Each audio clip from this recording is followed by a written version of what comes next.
Hi, my name is Alex and I'm 10 years old. What is a heart murmur?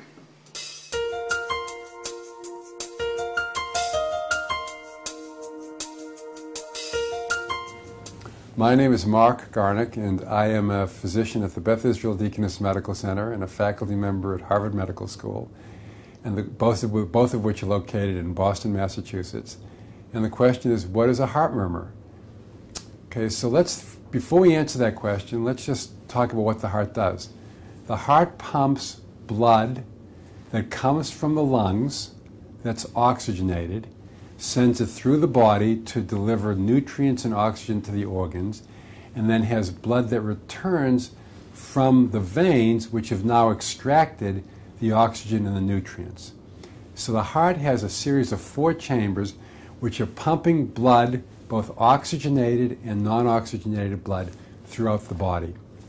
And the blood through these 4 chambers go through what are called valves.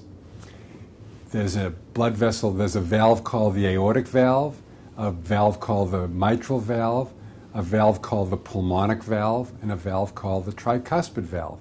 And these valves basically allow blood to flow through to the organ that's being delivered to, and then close to prevent any backflow of the blood back into the heart. When there's an abnormality of the valve, there is abnormal flow through that valve, and the blood going through this abnormality of the valve leads to a sound called a murmur. So a murmur results from abnormal blood flow from one portion of the heart through the valve, which is either diseased, which is either calcified, which is either too short, too small for the valve, or doesn't close properly, and a heart murmur results from abnormal blood flow across a valve.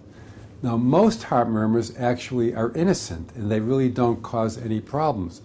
There are some heart murmurs which are very, very significant and may indicate the necessity for consideration of replacement of that valve, because either the valve abnormality is too narrow that it prevents blood from getting to where it needs to go through because of the narrowing, or there are some valves that are too large that allows too much blood to flow back into the heart as opposed to preventing it from backflowing.